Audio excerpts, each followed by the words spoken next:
Make me earn it. It's wonderful to be here. What Indira didn't tell you is that this lecture series used to be called The Last Lecture. If you had one last lecture to give before you died, what would it be? And I thought, damn, I finally nailed the venue, and they renamed it. So,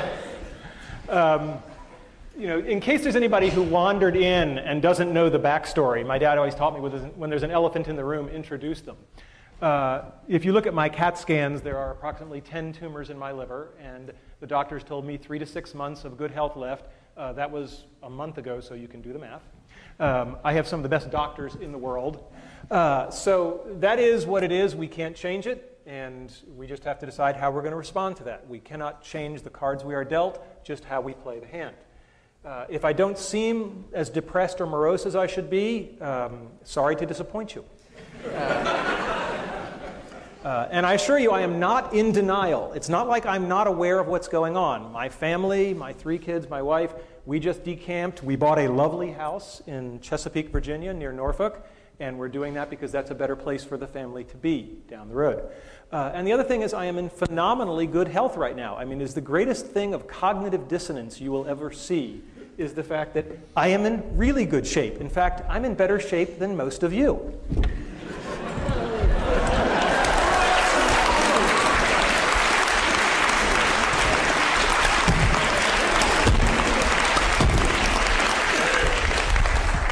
So anybody who wants to cry or pity me can come down and do a few of those, and then you may pity me. All right, so what we're not talking about today, we're not talking about cancer, because I spent a lot of time talking about that, and I'm really not interested. If you have any herbal supplements or remedies, please stay away from me. And we're not going to talk about things that are even more important than achieving your childhood dreams. We're not going to talk about my wife, we're not talking about my kids, because I'm good, but I'm not good enough to talk about that without tearing up. So we're just going to take that off the table. That's much more important. And we're not going to talk about spirituality and religion, although I will tell you that I have experienced a deathbed conversion. I just bought a Macintosh.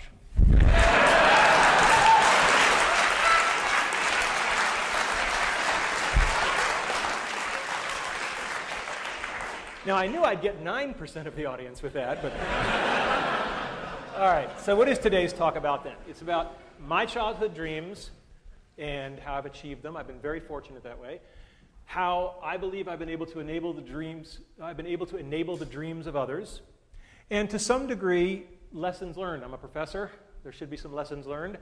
And how you can use the stuff you hear today to achieve your dreams or enable the dreams of others. And as you get older, you may find that enabling the dreams of others thing is even more fun. So what were my childhood dreams? Well, I had a really good childhood. I mean, no kidding around.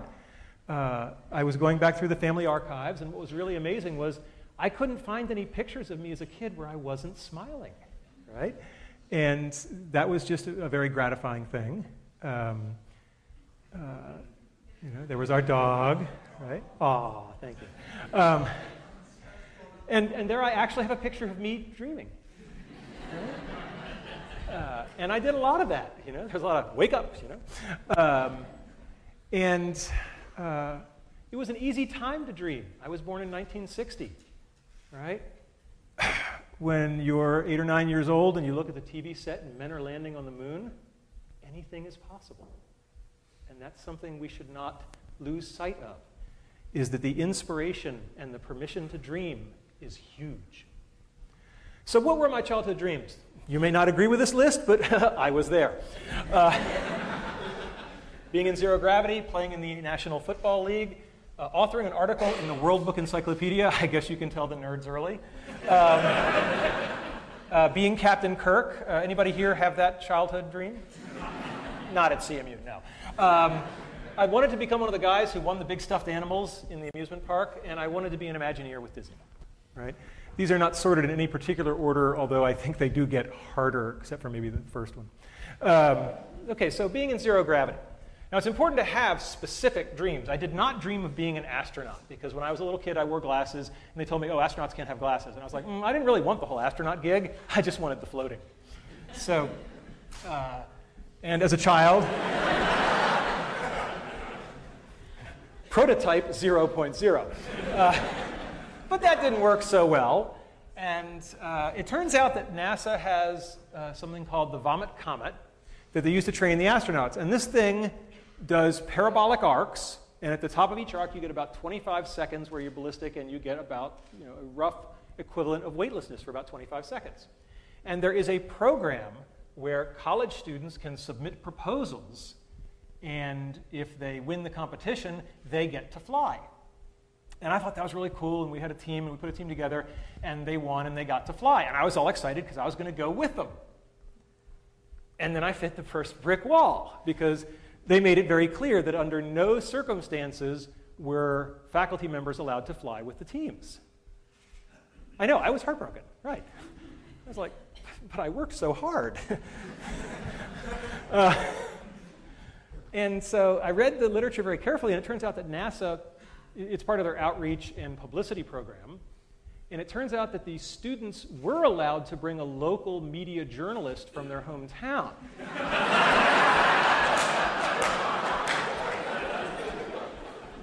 And Randy Pausch, web journalist. It's really easy to get a press pass.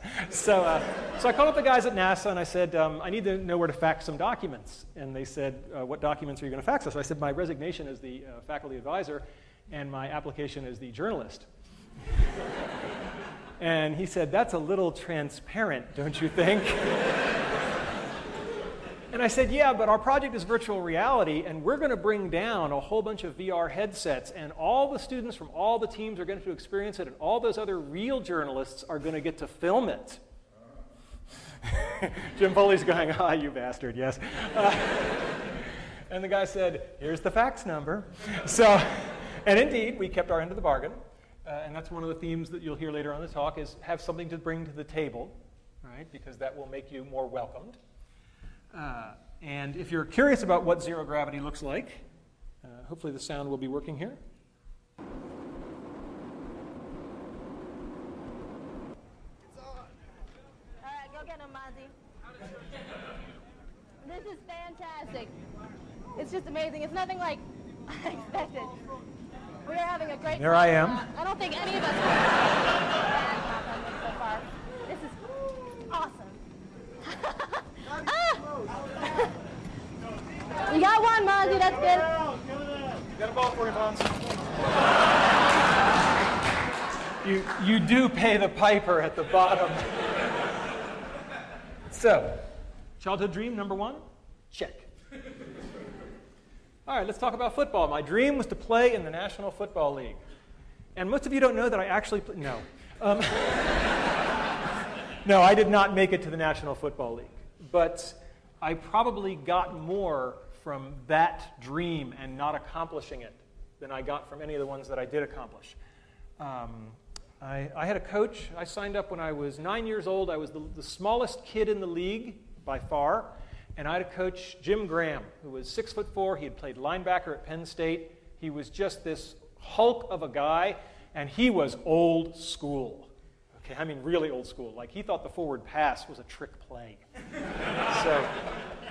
And he showed up for practice the first day, and this big hulking guy. We were all scared to death of him, and he hadn't brought any footballs. How are we going to have practice without any footballs? And one of the other kids said, "Excuse me, Coach, but there's no football." And Coach Graham said, "Right. How many men are on a football field at a time?" So he said, 11 on a team, 22. And Coach Graham said, "All right, and how many people are touching the football at any given time?" Well, one of them. And he said, "Right, so we're going to work on what those other 21 guys are doing." And that's a really good story because it's all about fundamentals. Fundamentals, fundamentals, fundamentals. You've got to get the fundamentals down because otherwise the fancy stuff isn't going to work. And the other Jim Graham story I have is there was one practice where he just rode me, all practice. Just, you're doing this wrong, go back and do it again, you owe me, you're doing push-ups after practice. And when it was all over, one of the other assistant coaches came over and said, "Yeah, Coach Graham rode you pretty hard, didn't he?" I said, "Yeah." He said, "That's a good thing." He said, "When you're screwing up and nobody's saying anything to you anymore, that means they gave up." And that's a lesson that stuck with me my whole life, is that when you see yourself doing something badly and nobody's bothering to tell you anymore, that's a very bad place to be. Your critics are your ones telling you they still love you and care. After Coach Graham, I had another coach, Coach Setliff, and he taught me a lot about the power of enthusiasm. He did this one thing where only for one play at a time, he would put people in at like the most horrifically wrong position for them. Like all the short guys would become receivers, right? It was just laughable. But we only went in for one play, right? And boy, the other team just never knew what hit them. Because when you're only doing it for one play and you're just not where you're supposed to be, and freedom's just another word for nothing left to lose, boy, are you going to clean somebody's clock for that one play. And that kind of enthusiasm was great. And to this day, I am most comfortable on a football field. I mean, it's just one of those things where, you know, if I'm working a hard problem, people will see me wandering the halls with one of these things. And that's just because, you know, when you do something young enough and you train for it, it just becomes a part of you. And I'm very glad that football was a part of my life. And if I didn't get the dream of playing in the NFL, that's okay. I probably got stuff more valuable. Because looking at what's going on in the NFL, I'm not sure those guys are doing so great right now. Okay? And so one of the expressions I learned in electronic arts, which I love, which pertains to this, is experience is what you get when you didn't get what you wanted. And I think that's absolutely lovely. And the other thing about football is we send our kids out to play football or soccer or swimming or whatever it is. And it's the first example of what I'm going to call a head fake or indirect learning. We actually don't want our kids to learn football. I mean, yeah, it's really nice that I have a wonderful three-point stance and that I know how to do a chop block and all this kind of stuff. But we send our kids out to learn much more important things: teamwork, sportsmanship, perseverance, et cetera, et cetera. And these kinds of head fake learnings are absolutely important. And you should keep your eye out for them because they're everywhere. All right, a simple one, being an author in the World Book Encyclopedia. When I was a kid, we had the World Book Encyclopedia on the shelf. For the freshmen, this is paper. We used to have these things called books. And after I had become somewhat of an authority on virtual reality, but not like a really important one, so I was at the level of people the World Book would badger, they called me up and I wrote an article, and this is Caitlin Kelleher. And there's an article, if you go to your local library where they still have copies of the World Book, look under V for virtual reality, and there it is. And all I have to say is that having been selected to be an author in the World Book Encyclopedia, I now believe that Wikipedia is a perfectly fine source for your information because I know what the quality control is for real encyclopedias. They let me in. All right, next one.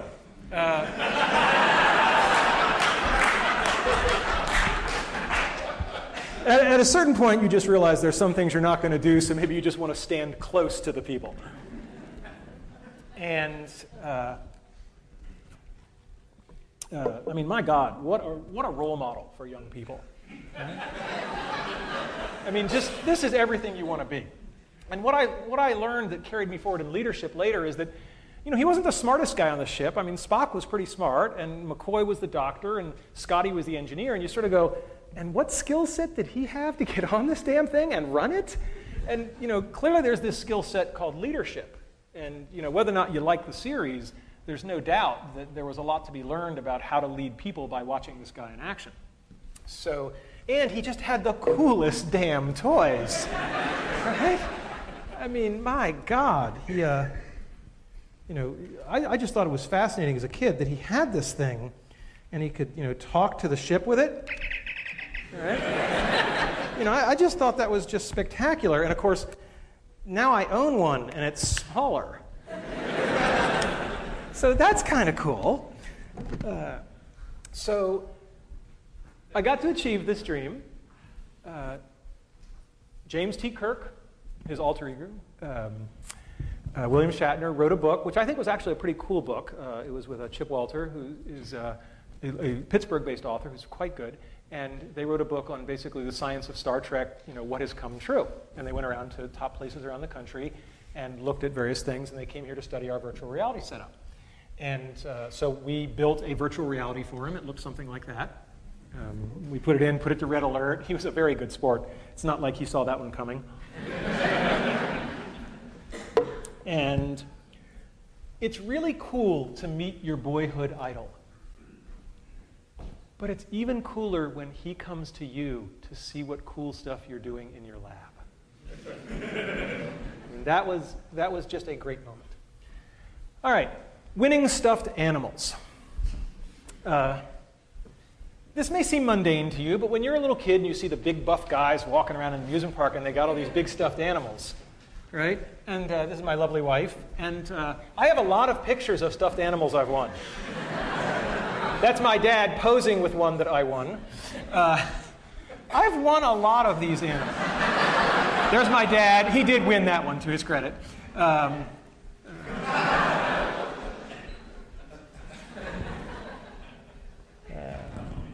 Right? And this was just a big part of my life and my family's life. But, I can hear the cynics. In this age of digitally manipulated things, maybe those bears really aren't in the picture with me, or maybe I paid somebody $5 to take a picture in the theme park next to the bear, and I said, how in this age of cynicism can I convince people? And I said, I know, I can show them the bears. Bring them out.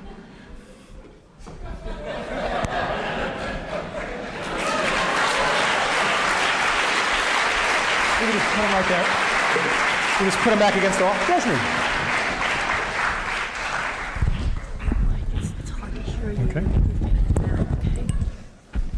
Thanks, honey.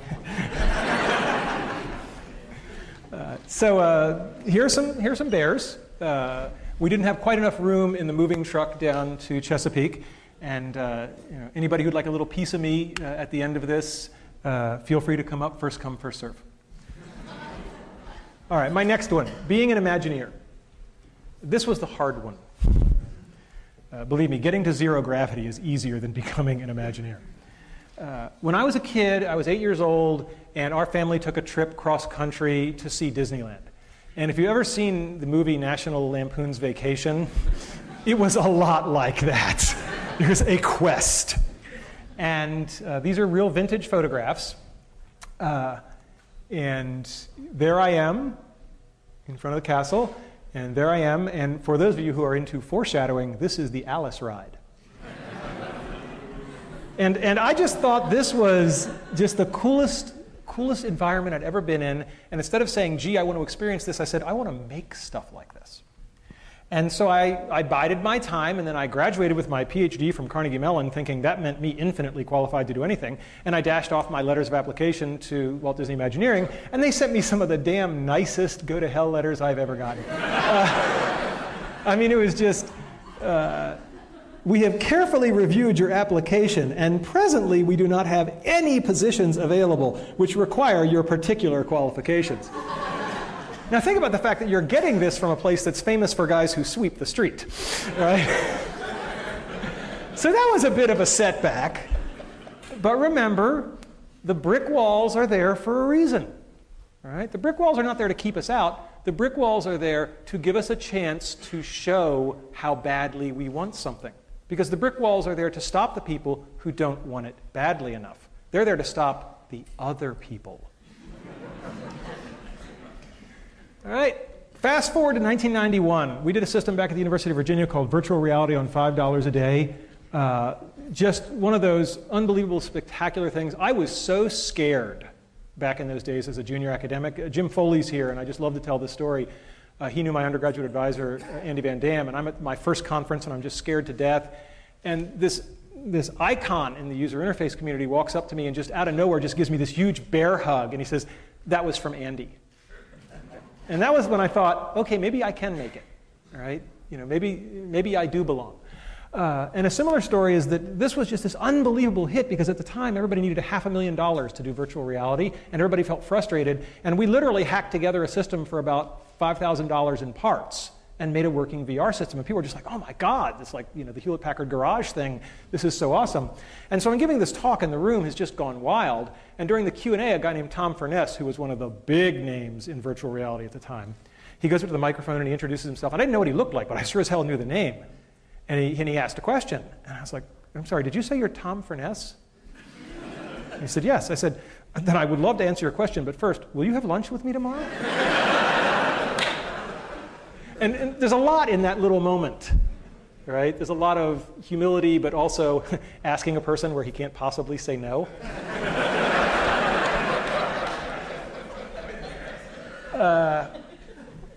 And so Imagineering a couple of years later, was working on a virtual reality project. This was top secret. They were denying the existence of a virtual reality attraction after the time that the publicity department was running the TV commercials. Okay, so Imagineering really had nailed this one tight. And it was the Aladdin attraction where you would fly a magic carpet. And the head-mounted display, sometimes known as Gator Vision. And so I had an in. As soon as the project had just, they started running the TV commercials.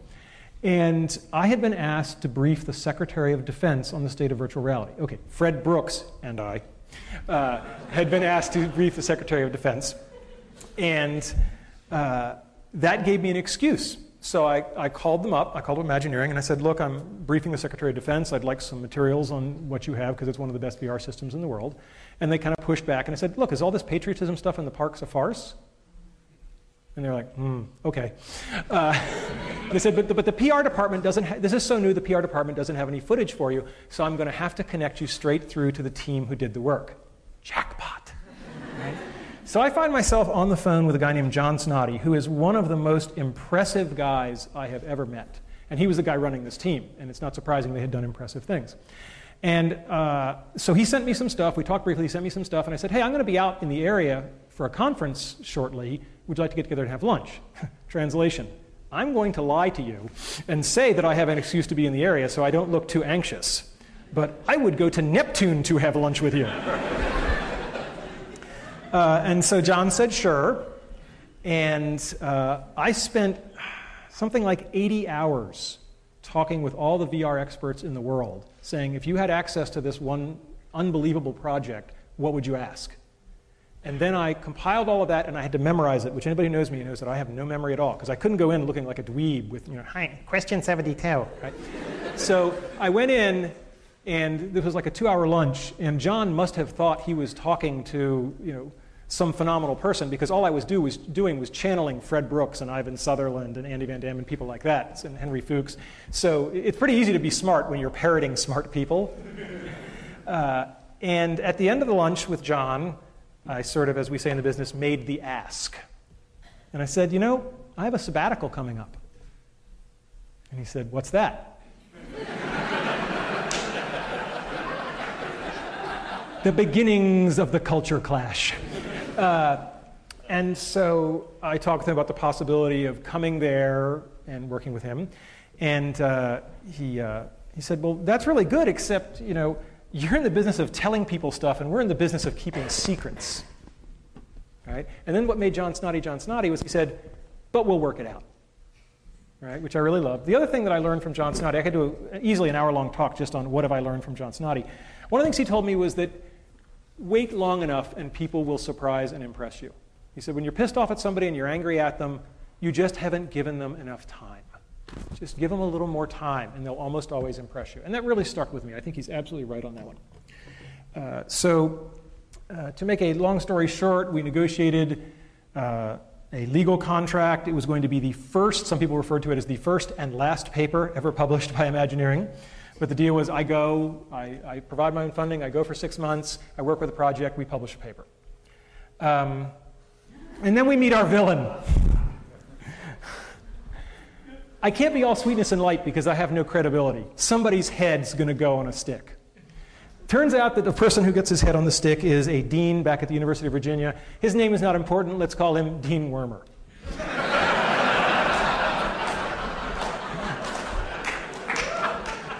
And Dean Wormer has a meeting with me where I say I want to do this sabbatical thing, and I've actually gotten the Imagineering guys to let an academic in, which is insane. I mean, if John hadn't gone nuts, this would never have been a possibility. This is a very secretive organization. And Dean Wormer looks at the paperwork and he says, well, it says they're going to own your intellectual property. And I said, yeah, we got the agreement to publish the paper. There is no other IP.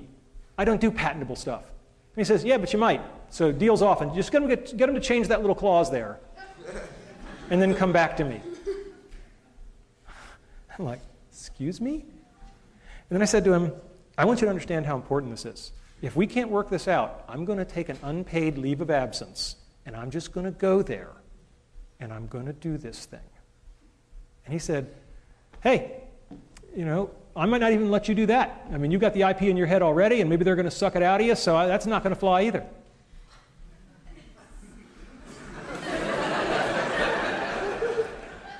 It's very important to know when you're in a pissing match. And it's very important to get out of it as quickly as possible. So I said to him, well, let's back off on this. Do we think this is a good idea at all? He said, I have no idea if this is a good idea. I was like, okay, well, we've got common ground there.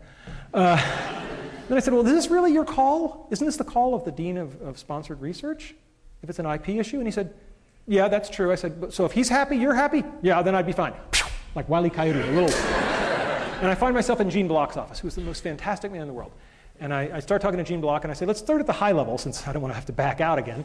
So let's start at the high level. Do you think this is a good idea? He said, well, if you're asking me if it's a good idea, I don't have very much information. All I know is that one of my star faculty members is in my office, and he's really excited, so tell me more. Here's a lesson for everybody in administration. They both said the same thing. But think about how they said it. Right? I don't know.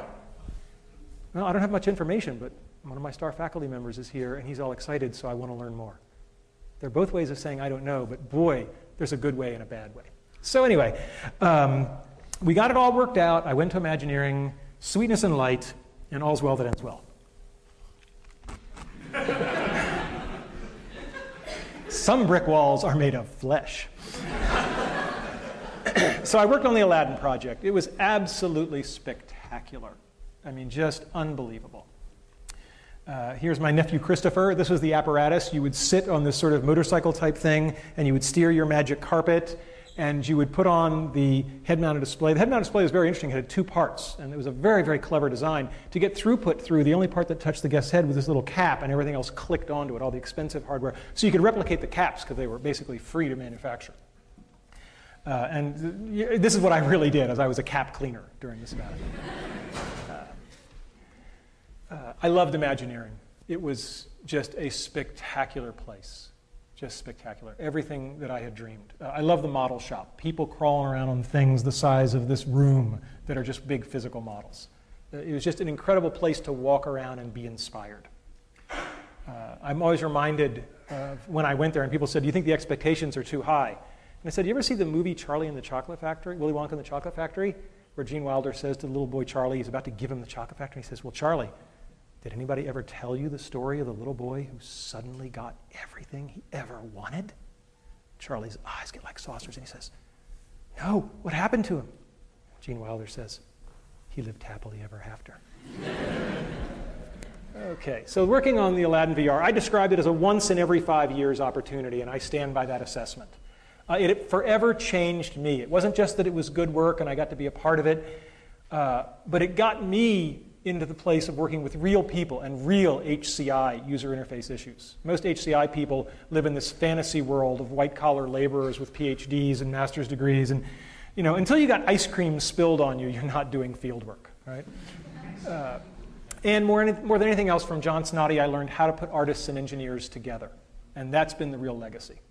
We published a paper, just a nice academic cultural scandal. When we wrote the paper, the guys at Imagineering said, well, let's do a nice big picture, like you would in a magazine. And the SIGGRAPH committee, which accepted the paper, it was like this big scandal. Are they allowed to do that?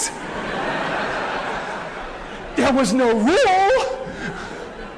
So we published the paper, and amazingly, since then, there's a tradition of SIGGRAPH papers having color figures on the first page. So I've changed the world in a small way. And then at the end of my 6 months, they came to me and they said, you want to do it for real? You can stay.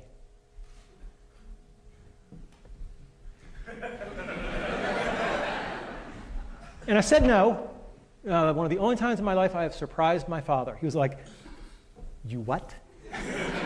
He said, since you were, all you wanted, and now they got it, and you're like, huh? There was a bottle of Maalox in my desk drawer. Be careful what you wish for. It was a particularly stressful place. Imagineering in general is actually not so Maalox-laden, but the lab I was in, John left in the middle. And it was a lot like the Soviet Union. It was a little dicey for a while. But it worked out okay. And if they had said, stay here or never walk in the building again, I would have done it. I would have walked away from tenure. I would have just done it. But they made it easy on me. They said, you can have your cake and eat it too. And I basically become a day-a-week consultant for Imagineering, and I did that for about 10 years. And that's one of the reasons you should all become professors. Right? Because you can have your cake and eat it too. Okay. I went on and consulted on things like Disney Quest, so there was the Virtual Jungle Cruise, and the best interactive experience I think ever done, and Jesse Schell gets the credit for this, Pirates of the Caribbean. Wonderful at Disney Quest. And so those are my childhood dreams. And, that's pretty good. I felt good about that. So then the question becomes, how can I enable the childhood dreams of others? And again, boy, am I glad I became a professor. What better place to enable childhood dreams? Maybe working at EA, I don't know. That'd probably be a good close second. But, and this started in a very concrete realization that I could do this. Because a young man named Tommy Burnett, when I was at the University of Virginia, came to me, was interested in joining my research group. And we talked about it. And he said, oh, and I have a childhood dream. Well, it gets pretty easy to recognize them when they tell you. And I said, yes, Tommy, what is your childhood dream? He said, I want to work on the next Star Wars film. Now, you got to remember the timing on this. Where is Tommy? Tommy is here today. What year would this have been, your sophomore year? Oh. It was around 1993. Are you breaking anything back there, young man? Okay, all right. So in 1993, and I said to Tommy, they're probably not going to make those next movies.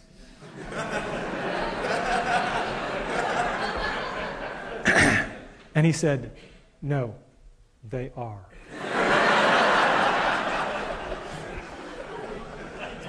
And Tommy worked with me for a number of years as an undergraduate and then as a staff member. And then when I moved to Carnegie Mellon, every single member of my team came from Virginia to Carnegie Mellon, except for Tommy, because he got a better offer. And he did indeed work on all 3 of those films. And then I said, well, that's nice, but, one at a time is kind of inefficient. And people who know me know that I'm an efficiency freak. So I said, can I do this in mass? Can I get people turned in such a way that they can be turned on to their childhood dreams? And I created a course. I came to Carnegie Mellon, and I created a course called Building Virtual Worlds. It's a very simple course. How many people here have ever been to any of the shows? Okay, so some of you have an idea. For those of you who don't, the course is very simple. There are 50 students drawn from all the different departments of the university. There are randomly chosen teams, 4 people per team, and they change every project. A project only lasts 2 weeks, so you do something, you make something, you show something, then I shuffle the teams, you get 3 new playmates, and you do it again. And it's every 2 weeks, and so you do 5 projects during the semester. The first year we taught this course, it is impossible to describe how much of a tiger by the tail we had. I was just running the course because I wanted to see if we could do it. We had just learned how to do texture mapping on 3D graphics, and we could make stuff that looked half decent, but we were running on really weak computers by current standards. But I said, I'll give it a try. And at my new university, I made a couple of phone calls, and I said, I want to cross-list this course to get all these other people. And within 24 hours, it was cross-listed in 5 departments. I love this university. I mean, it's the most amazing place. And I said, and the kids said, well, what content do we make? I said, hell, I don't know. You make whatever you want. 2 rules: no shooting violence and no pornography. Not because I'm opposed to those in particular, but that's been done with VR, right? And you'd be amazed how many 19-year-old boys are completely out of ideas when you take those off the table.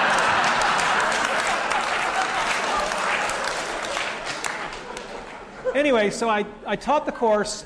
The first assignment, I gave it to them. They came back in 2 weeks, and they just blew me away. I mean, the work was so beyond, literally, my imagination. Because I'd copied the process from Imagineering's VR lab, but I had no idea what they could or couldn't do with it as undergraduates and how, because their tools were weaker. And they came back in the first assignment, and they did something that was so spectacular that I literally did 10 years as a professor, and I had no idea what to do next. So I called up my mentor. I called up Andy Van Dam. And I said, Andy, I just gave a 2-week assignment, and they came back and did stuff that if I'd given them a whole semester, I would have given them all A's. Sensei, what do I do? And Andy thought for a minute, and he said, you go back into class tomorrow, and you look them in the eye, and you say, guys, that was pretty good, but I know you can do better. And that was exactly the right advice, because what he said was, you obviously don't know where the bar should be, and you're only going to do them a disservice by putting it anywhere. boy, was that good advice, because they just kept going. And during that semester, it became this underground thing. I'd walk into a class with 50 students in it, and there were 95 people in the room. Because it was the day we were showing work, and people's roommates and friends and parents. I'd never had parents come to class before. It was flattering and somewhat scary. And so it snowballed, and we had this bizarre thing of, well, we got to share this.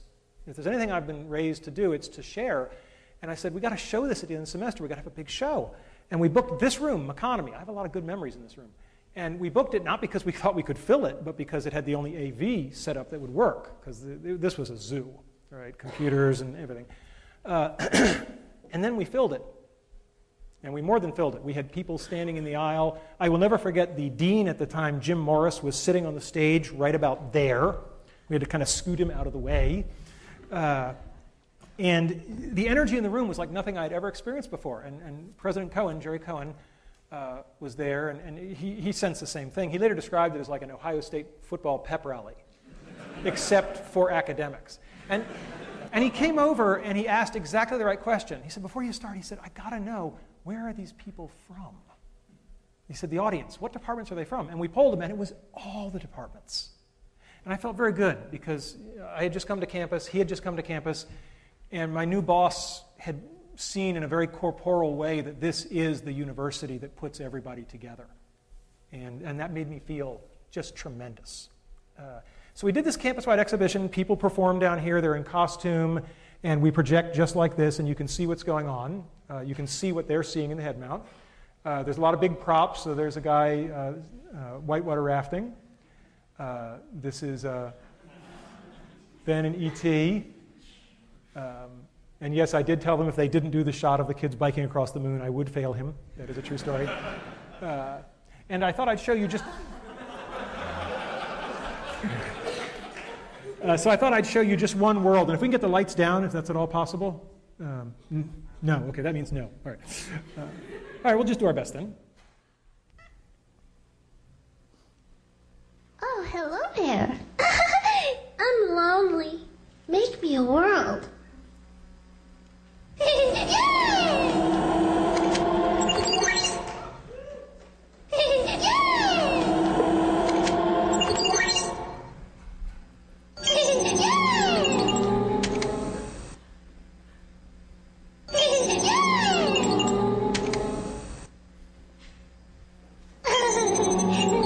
me some trees.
Now they're going to turn this on its head. Watch closely.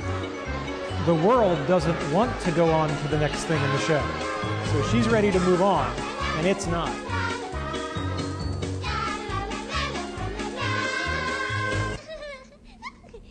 What are you doing? Can't end this now. But there's so many other worlds that have to go. But our world is the best world. Hey, no!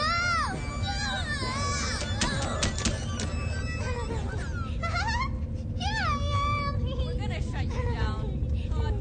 Control Alt Delete. Back control, Alt Delete.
We love you.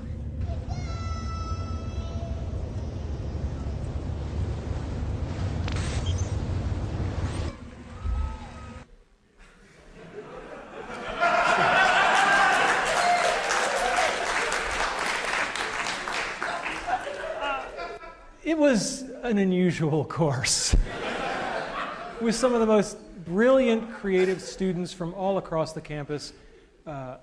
It just was a joy to be involved with. And they took the whole stage performance aspect of this way too seriously. And it became this campus phenomenon every year. People would line up for it. It was very flattering. And it gave kids a sense of excitement of putting on a show for people who were then excited about it. And I think that that's one of the best things you can give somebody, the chance to show them what it feels like to make other people get excited and happy. I mean, that's a tremendous gift. We always tried to involve the audience, whether it was people with glow sticks or batting a beach ball around or driving. This is really cool. This technology actually got used at the Spider-Man 3 premiere in LA, so the audience was controlling something on the screen, so that's kind of nice. And I don't have a class picture from every year, but I dredged all the ones that I do have, and all I can say is that what a privilege and an honor it was to teach that course for something like 10 years. And all good things come to an end, and I stopped teaching that course about a year ago. People always ask me, what was my favorite moment? I don't know if you can have a favorite moment, but boy, there's one I'll never forget. This was a world with, I believe, a roller skating ninja. And one of the rules was that we performed these things live, and they all had to really work, and the moment it stopped working, we went to your backup videotape. And this was very embarrassing. So we have this ninja on stage, and he's doing this roller skating thing, and the world, it did not crash gently. And I come out, and I believe it was Steve Audio, wasn't it? Was it? Where is he? Okay, where's Steve? Ah, my man, Steve Audio. And talk about quick on your feet, right? I say, Steve, I'm sorry, but your world has crashed, and we're going to go to videotape.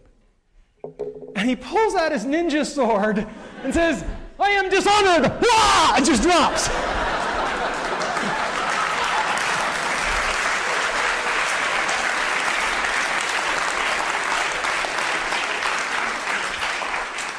And so I think it's very telling that my favorite moment in 10 years of this high technology course was a brilliant ad lib.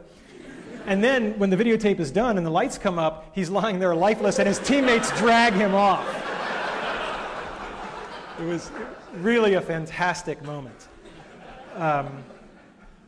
And the course was all about bonding.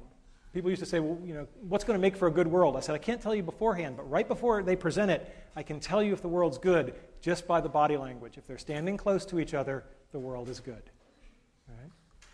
And BVW was a pioneering course, and I won't bore you with all the details, but it wasn't easy to do. And I was given this when I stepped down from the ETC, and I think it's emblematic. If you're going to do anything that's pioneering, you will get those arrows in the back, and you just have to put up with it. I mean, everything that could go wrong did go wrong, but at the end of the day, a whole lot of people had a whole lot of fun. When you've had something for 10 years that you hold so precious, it's the toughest thing in the world to hand it over. And the only advice I can give you is find somebody better than you to hand it to. And that's what I did. There was this kid at the VR studio way back when. And you didn't have to spend very long in Jesse Schell's orbit to go, the force is strong in this one. And one of my two greatest accomplishments, I think, for Carnegie Mellon were that I got Jessica Hodgins and Jesse Schell to come here and join our faculty. And I was thrilled when I could hand this over to Jesse. And to no one's surprise, he has really taken it up to the next notch. And the course is in more than good hands, it's in better hands. But it was just one course. And then we really took it up a notch. And we created what I would call the Dream Fulfillment Factory. Don Marinelli and I got together, and with the university's blessing and encouragement, we made this thing out of whole cloth that was absolutely insane, should never have been tried. All the sane universities didn't go near this kind of stuff, creating a tremendous opportunistic void.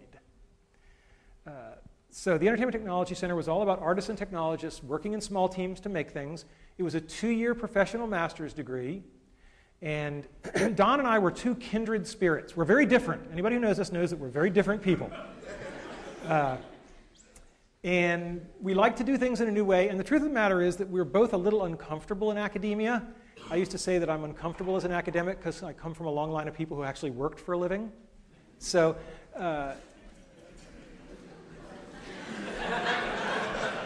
I detect nervous laughter. All right. And I want to stress, Carnegie Mellon is the only place in the world that the ETC could have happened. By far, the only place. Okay, this picture was Don's idea, okay? And we like to refer to this picture as Don Marinelli on guitar and Randy Pausch on keyboards. But we really did play up the left brain, right brain, and it worked out really well that way. Don is an intense guy.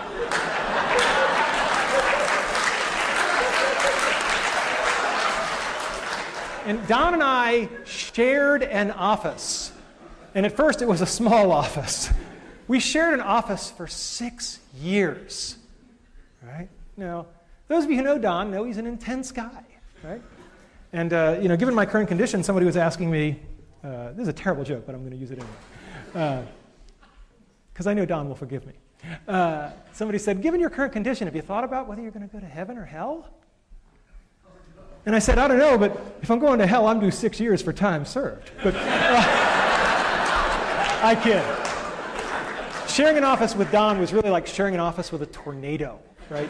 There was just so much energy, and you never knew which trailer was next, right? But you knew something exciting was going to happen. And there was so much energy. And I do believe in giving credit where credit is due. So in my typically visual way, right, if Don and I were to split the success for the ETC, he clearly gets the lion's share of it. He did the lion's share of the work. Okay, he had the lion's share of the ideas. It was a great teamwork. I think it was a great yin and a yang, but it was more like yin and yang. Right? And he deserves that credit, and I give it to him because the ETC is a wonderful place. And he's now running it, and he's taking it global. We'll talk about that in a second. Describing the ETC is really hard, and I finally found a metaphor. Telling people about the ETC is like describing Cirque du Soleil if they'd never seen it. Sooner or later, you're going to make the mistake. You're going to say, well, it's like a circus. And then you're dragged into this conversation about, oh, how many tigers, how many lions, right? How many trapeze acts? And that misses the whole point. So when we say we're a master's degree, we're really not like any master's degree you've ever seen. Here's the curriculum.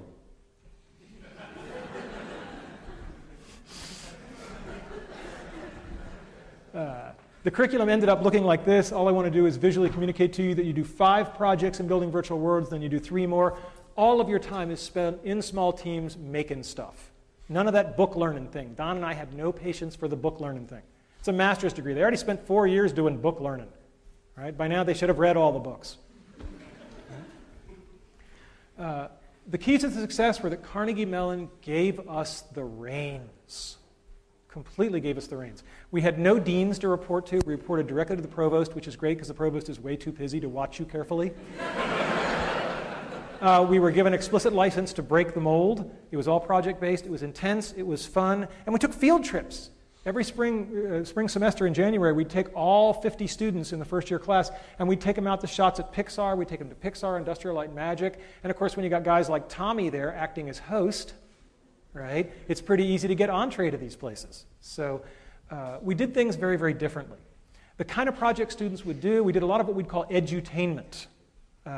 We developed a bunch of things with the Fire Department of New York, a network simulator for training firefighters, using video game-ish type technology to teach people useful things.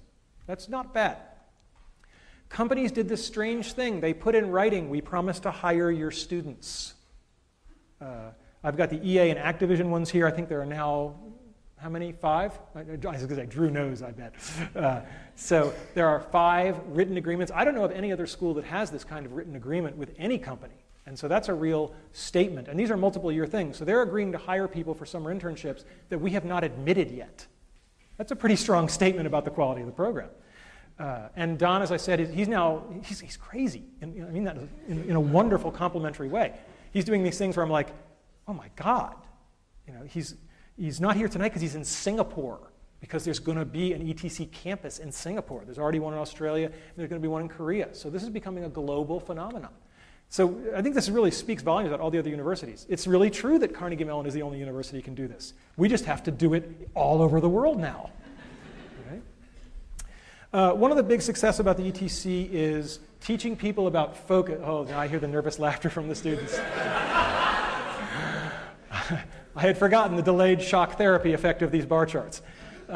When you're taking Building Virtual Worlds, every 2 weeks we get peer feedback. We put that all into a big spreadsheet, and at the end of the semester, you've had 3 teammates per project, 5 projects. That's 15 data points. That's statistically valid. And you get a bar chart telling you on a ranking of how easy you are to work with where you stack up against your peers. Boy, that's hard feedback to ignore. Some still managed, but...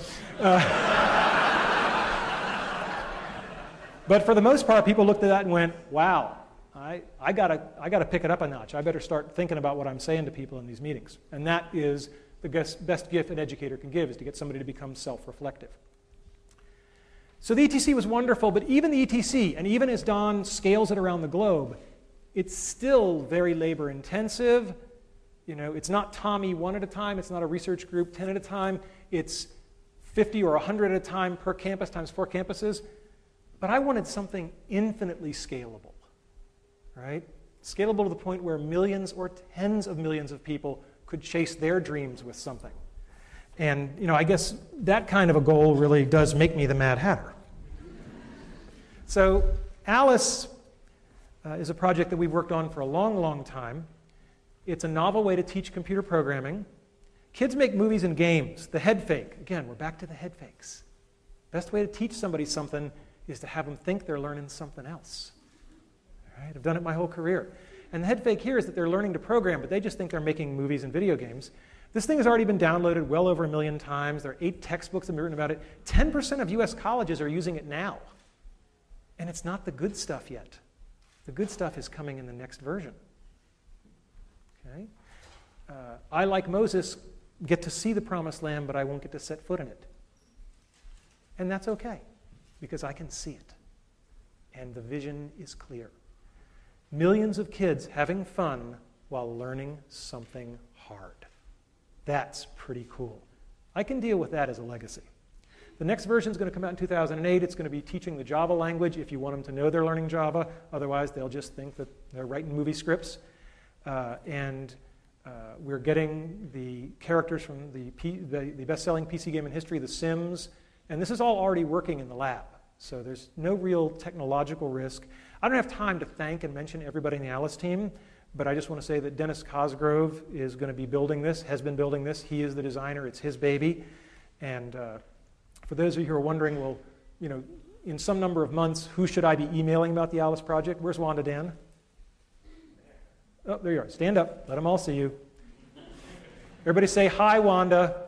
Hi, Wanda. Send her the email. And I'll talk a little bit more about Caitlin Kelleher, but she's graduated with her PhD and is at Washington University, and she's going to be taking this up a notch and going to middle schools with it. So grand vision, and to the extent that you can live on in something, I will live on in Alice. All right, so now the third part of the talk, lessons learned. We've talked about my dreams. We've talked about helping other people enable their dreams. Somewhere along the way, there's got to be some aspect of what lets you get to achieve your dreams. First one is the role of parents, mentors, and students. I was blessed to have been born to 2 incredible people. This is my mother on her 70th birthday. I am back here. I have just been lapped. This is my dad riding a roller coaster on his 80th birthday. And he points out that he's not only brave, he's talented because he did win that big bear the same day. My dad was so full of life.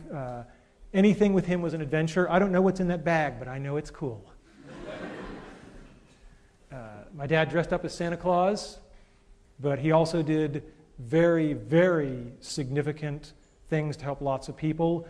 This is a dormitory in Thailand that my mom and dad underwrote, and every year about 30 students get to go to school who wouldn't have otherwise. This is something my wife and I have also been involved in heavily, and these are the kind of things that I think everybody ought to be doing, helping others. But the best story I have about my dad is, unfortunately, my dad passed away a little over a year ago. And when we were going through his things, he had fought in World War II in the Battle of the Bulge. And when we were going through his things, we found out he had been awarded the Bronze Star for Valor. My mom didn't know it. In 50 years of marriage, it had just never come up. My mom. Mothers are people who love you even when you pull their hair. And I have two great mom stories. When I was here studying to get my PhD, and I was taking something called the theory qualifier, which I can definitively say is the second worst thing in my life after chemotherapy. And I was complaining to my mother about how hard this test was and how awful it was. And she just leaned over and she patted me on the arm and she said, "We know how you feel, honey. And remember, when your father was your age, he was fighting the Germans."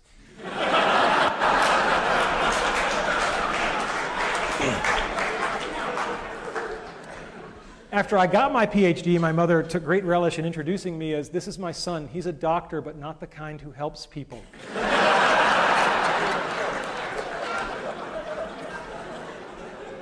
These slides are a little bit dark, but when I was in high school, I decided to paint my bedroom. I'd always wanted a submarine and an elevator. And the great thing about this...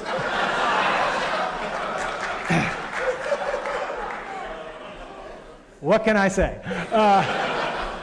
And the great thing about this is they let me do it. And they didn't get upset about it, and it's still there. If you go to my parents' house, it's still there. And anybody who is out there who is a parent, if your kids want to paint their bedroom, as a favor to me, let them do it. Okay? It'll be okay. Don't worry about resale value on the house. Other people who help us besides our parents, our teachers, our mentors, our friends, our colleagues. God. What is there to say about Andy Van Dam? When I was a freshman at Brown, he was on leave.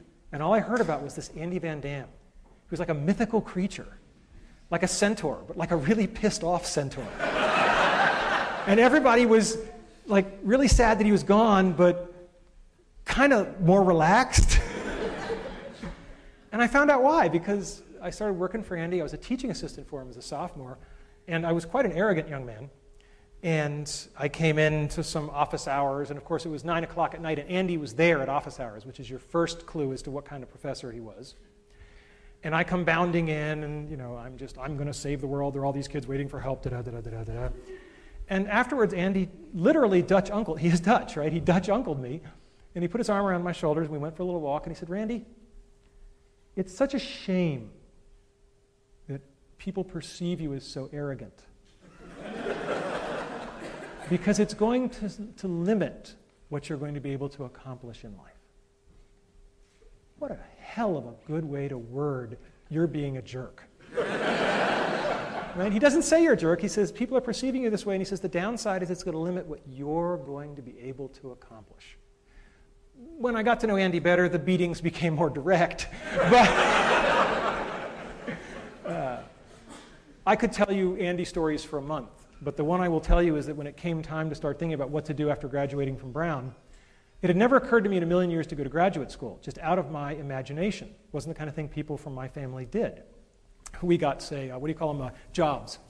So, and Andy said, "No, don't go do that. Go get a PhD, become a professor." And I said, "Why?" And he said, "Because you're such a good salesman that any company who gets you is going to use you as a salesman, and you might as well be selling something worthwhile, like education."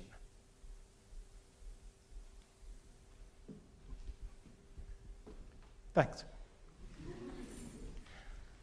Andy was my first boss, so to speak. I was lucky enough to have a lot of bosses. That red circle was way off. Al's over here. I don't know what the hell happened there. He's probably watching this on the webcast going, my God, he's targeting, and he still can't aim. All right. I don't want to say much about the great bosses I've had, except that they were great. And I know a lot of people in the world have had bad bosses, and I haven't had to endure that experience, and I'm very grateful to all of the people that I ever had to report to. They've just been incredible. But it's not just our bosses. We learn from our students. I think the best head fake of all time comes from Dr. Caitlin Keller, who just finished up here and is starting at Washington University. And she looked at Alice when it was an easier way to learn to program, and she said, yeah, but why is that fun? I was like, well, because I'm a compulsive male, like to make the little toy soldiers move around by my command, and that's fun. She was like, and she was the one who said, no, we'll just approach it all as a storytelling activity. And she's done wonderful work showing that, particularly with middle school girls, if you present it as a storytelling activity, they're perfectly willing to learn how to write computer software. So, all-time best head fake award goes to Caitlin Kelleher's dissertation. President Cohen, when I told him I was going to do this talk, he said, please tell them about having fun, because that's what I remember you for. And I said, I can do that, but it's kind of like a fish talking about the importance of water. I mean, I don't know how to not have fun, right? I'm dying and I'm having fun. And I'm going to keep having fun every day I have left, because there's no other way to play it, right? So my next piece of advice is, you just have to decide if you're a Tigger or you're an Eeyore. I think I'm clear where I stand on the great Tigger-Eeyore debate. Never lose the childlike wonder. It's just too important. It's what drives us. Help others. Denny Prophet knows more about helping other people. He's forgotten more than I'll ever know. He's taught me by example how to run a group, how to care about people. M.K. Haley, I have a theory that people who come from large families are better people because they've just had to learn how to get along. M.K. Haley comes from a family with 20 kids. Yeah, unbelievable. And she always says it's kind of fun to do the impossible. When I first got to Imagineering, she was one of the people who dressed me down. And she said, I understand you've joined the Aladdin Project. What can you do? And I said, well, I'm a tenured professor of computer science. And she said, well, that's very nice, Professor Boy, but that's not what I asked. I said, what can you do?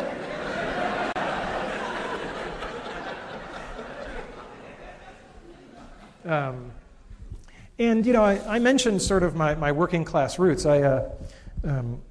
We keep what is valuable to us, what we cherish, and I've kept my Letterman's jacket all these years. I used to like wearing it in grad school, and one of my friends, Jessica Hodgins, would say, why do you wear this Letterman's jacket? And I looked around at all the non-athletic guys around me who were much smarter than me, and I said, because I can. And so she thought that was a real hoot, so one year she made for me this little Raggedy Randy doll. And, he's got a little Letterman's jacket, too. That's my all-time favorite. It's the perfect gift for the egomaniac in your life. So I've met so many wonderful people along the way. Loyalty is a two-way street. There was a young man named Dennis Cosgrove at the University of Virginia. And when he was a young man, let's just say things happened. And I found myself talking to a dean. And the dean, no, not that dean. And anyway, this dean really had it in for Dennis, and I could never figure out why, because Dennis was a fine fellow. But for some reason, this dean really had it in for him. And I ended up basically saying, no, I vouch for Dennis. And the guy says, you're not even tenured yet. And you're telling me you're going to vouch for this sophomore or junior or whatever? I think it was a junior at the time. I said, yeah, I'm going to vouch for him because I believe in him. And the dean said, and I'm going to remember this when your tenure case comes up. I said, deal. I went back to talk to Dennis, and I said, I would really appreciate you. That would be good. But loyalty is a two-way street. I mean, that was God knows how many years ago, but that's the same Dennis Cosgrove who's carrying Alice forward. He's been with me all these years, right? And, you know, if we only had one person to send in a space probe to meet an alien species, I'm picking Dennis. Okay? You can't give a talk at Carnegie Mellon without acknowledging one very special person, and that would be Sharon Burks. I joked with her. I said, well, look, if you're retiring, it's just not worth living anymore. Sharon is so wonderful, it's beyond description. And for all of us who've been helped by her, it's just indescribable.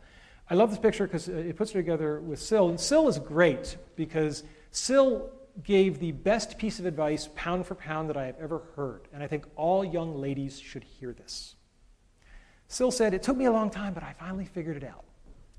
When it comes to men that are romantically interested in you, it's really simple. Just ignore everything they say and only pay attention to what they do. It's that simple. It's that easy. And I thought back to my bachelor days, and I said, damn. Never give up. I didn't get into Brown University. I was on the wait list. I called them up, and they eventually decided that it was getting really annoying to have me call every day, so they let me in. At Carnegie Mellon, I didn't get into graduate school. Andy had mentored me. He said, go to graduate school, you're going to Carnegie Mellon. All my good students go to Carnegie Mellon. And yeah, you know what's coming. And so he said, you're going to go to Carnegie Mellon, no problem. What he had kind of forgotten was that the difficulty of getting into the top PhD program in the country had really gone up. And he also didn't know I was going to tank my GREs, because he believed in me, which, based on my board scores, was a really stupid idea. And so I didn't get into Carnegie Mellon. No one knows this till today. I'm telling the story. I was declined admission to Carnegie Mellon. And I was a bit of an obnoxious little kid. I went into Andy's office, and I dropped the rejection letter on his desk. And I said, I just want you to know what your letter of recommendation goes for at Carnegie Mellon.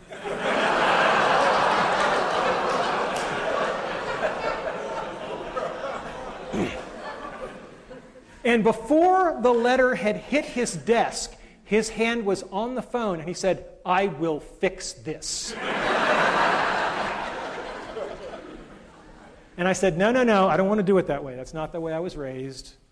You know, maybe some other graduate schools will see fit to admit me. And he said, look, Carnegie Mellon's where you're going to be. He said, I'll tell you what, I'll make you a deal. Go visit the other schools, because I did get into all the other schools. He said, go visit the other schools, and if you really don't feel comfortable at any of them, then will you let me call Nico? Nico being Nico Haberman. And I said, okay, deal. I went to the other schools without naming them by name. Berkeley, Cornell. They managed to be so unwelcoming that I found myself saying to Andy, you know, I'm going to go get a job. And he said, no, you're not. And he picked up the phone, and he talked in Dutch. And he hung up the phone, and he said, Nico says if you're serious, be in his office tomorrow morning at 8 a.m. And for those of you who know Nico, this is really scary. So I'm in Nico Haberman's office the next morning at 8 a.m., and he's talking with me. And frankly, I don't think he's that keen on this meeting. I don't think he's that keen at all. And he says, Randy, why are we here? And I said, because Andy phoned you? And I said, well, since you admitted me, I have won a fellowship. The Office of Naval Research is a very prestigious fellowship. I've won this fellowship, and that wasn't in my file when I applied. And Nico said, a fellowship, money, we have plenty of money. That was back then. And he said, we have plenty of money. Why do you think having a fellowship makes any difference to us? And he looked at me. There are moments that change your life. And 10 years later, if you know, in retrospect, it was one of those moments, you're blessed. But to know it at the moment, with Nico staring through your soul. And I said, I didn't mean to imply anything about the money. It's just that it was an honor. There were only 15 given nationwide. And I did think it was an honor that would be something that would be meritorious. And I apologize if that was presumptuous. And he smiled. And that was good. So, how do you get people to help you? You can't get there alone. People have to help you, and I do believe in karma. I believe in paybacks. You get people to help you by telling the truth, being earnest. I'll take an earnest person over a hip person every day, because hip is short-term. Earnest is long-term. Apologize when you screw up, and focus on other people, not on yourself. And I thought, how do I possibly make a concrete example of that? Do we have a concrete example of focusing on somebody else over there? Could we bring it out? See, yesterday was my wife's birthday. If there was ever a time I might be entitled to have the focus on me, it might be the last lecture. But no, I feel very badly that my wife didn't really get a proper birthday, and I thought it'd be very nice if 500 people...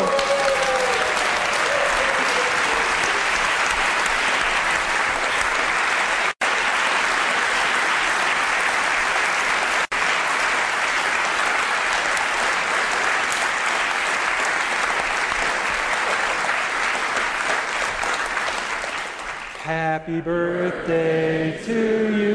Her name is Jay. Happy birthday to you.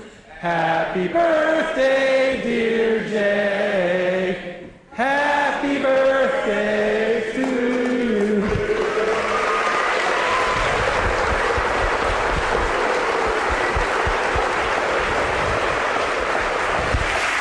You gotta blow it up.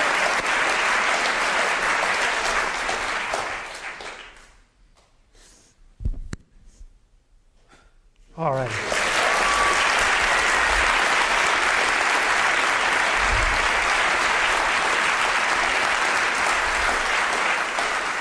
And now you all have an extra reason to come to the reception. Remember, brick walls let us show our dedication. They are there to separate us from the people who don't really want to achieve their childhood dreams. Don't bail. The best of the gold is at the bottom of barrels of crap.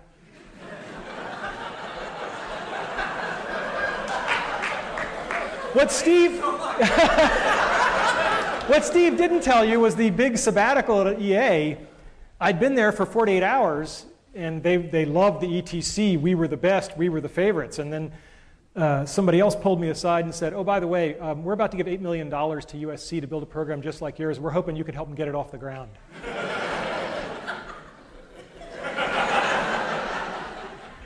And then Steve came along and they said, what? Oh, God. And to quote a famous man, I will fix this.